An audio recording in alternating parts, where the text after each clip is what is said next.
Hey guys, welcome back my channel educational RK point. तो चलिए यहाँ पे हम आपको कुछ जैसा कि आपको दिख रहा होगा टॉपिक से ही समास को पहचानने की शॉर्ट ट्रिक हम बताते हैं और इस वीडियो को हम 2 मिनट में ही बस खत्म करेंगे। अगर आप इस चैनल पर नए हो तो फटाफट चैनल को फॉलो कर दीजिए, ज़्यादा से ज़्यादा शेयर कर दीजिए। समास क्या है, फर्स्ट ऑफ ऑल ये जानते हैं।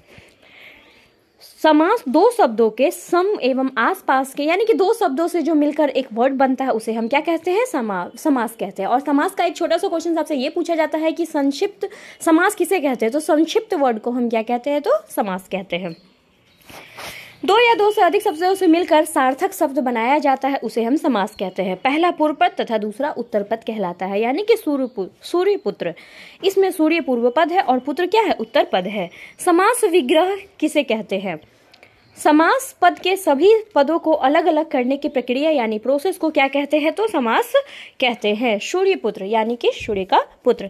समास के कितने भेद होते हैं, तो समास के टोटल 6 भेद होते हैं।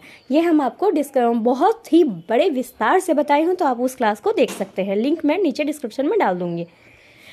पहला है अवयवी भाव समास, दूसरा है तत्पुरुष समास, तीसरा है कर्मधारय समास, चौथा है द्विगु समास, पांचवा है द्वंद्व समास और छठा है बहुव्रीहि समास। पदों की प्रधानता के आधार पर अवयवी भाव समास, इसका पहला पद प्रधान होता है तथा तत्पुरुष कर्मधारय समास द्विगु समास होता है। चलिए अवयवी भाव समास जानते हैं। अवयवी भाव समास में पहला पद प्रधान होता है और एक शब्द की बार बार आवृत्ति होती है। अवयवी भाव पहचानने के कुछ नियम हैं, जैसे कि आ, भर, यथा, अनु, प्रति, यावत, ये सारे क्या है, अवयवी भाव समास है। उदाहरण देखिए, प्रतिदिन यानी कि प्रत्येक दिन, तो कौन सा समास है, तो आपका अवयवी भाव समास है। ट्रिक के तौर पर आप ये सब सारे वर्ड्स को लिख सकते हैं।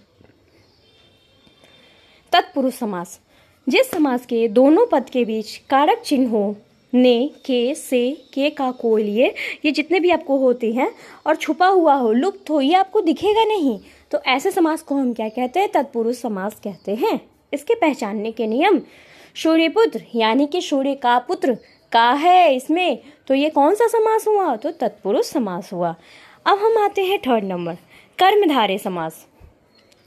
समास विग्रह करने पर दोनों पदों के बीच में जो के समान रूपी आदि होते हैं उसे हम क्या कहते हैं, तो कर्मधारय समास कहते हैं।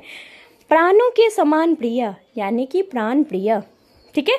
आधा जो मड़ा हो यानी कि अधमड़ा, तो ये कौन सा समास हुआ, तो कर्मधारय समास हुआ। और दूसरा आप ये भी लगा सकते हैं कि एक अलग वर्ड आपको ये बताता है, तो वैसे भी कर्मधारय समास। नेक्स्ट चलते हैं द्विगु समास। जिस समास में नंबर वाले शब्द हैं, यहाँ पे देखो अगर नंबर वाले कोई वर्ड्स आएंगे तो वो कौन सा समास होगा, तो द्विगु समास। जैसे देखो, नवरात्र, नवरात्रियों का समूह, 3 रंगों का समूह क्या होता है, तो तिरंगा कहते हैं। तो ये क्या हो गया, नंबर आपके 1 2 3 4 वाले नंबर रहेंगे। द्वंद्व समास, द्वंद्व समास के दोनों पद प्रधान होते हैं। विग्रह करने पर और अथवा या एक योजक चिन्ह लगा होता है। जैसे सबसे पहले ये समझो, एक पॉजिटिव होगा एक नेगेटिव होगा। जैसे कि लोटा थाली, बिन पेंदी के लोटा, अब लोटा लोटा तो नहीं कह सकते, यानी कि एक पॉजिटिव दूसरा नेगेटिव होगा। और आप पहचानने के लिए एक योजक कड़ी इनके बीच में होगी, तो माता पिता, नदी नाले, ठंडा गरम, भाई बहन, तो ये सारे के सारे कौन सा समास कहलाएंगे, आपके द्वंद्व समास कहलाएंगे। छठा हम आते हैं बहुव्रीहि समास। जिस समास के दोनों पद मिलकर एक तीसरा वर्ड्स आपको प्रदान करता है वो कौन से समास होते हैं, तो बहुव्रीहि समास होते हैं। नीलकंठ, नीला है जिसका कंठ, वो कौन होते हैं, तो हमारे शिव जी होते हैं। महावीर, महान है वीर, कौन है, तो हनुमान जी हैं। तो ये कौन सा समास हुआ, आपका बहुव्रीहि समास हुआ। तो आई होप कि आपका समास अब क्लियर हो चुका होगा। अगर आप लोग इस चैनल पर नए हो तो प्लीज़ इस वीडियो को ज़्यादा से ज़्यादा शेयर कीजिए, और समास की इससे छोटी ट्रिक कहीं नहीं मिलेगी। Thank you for watching us.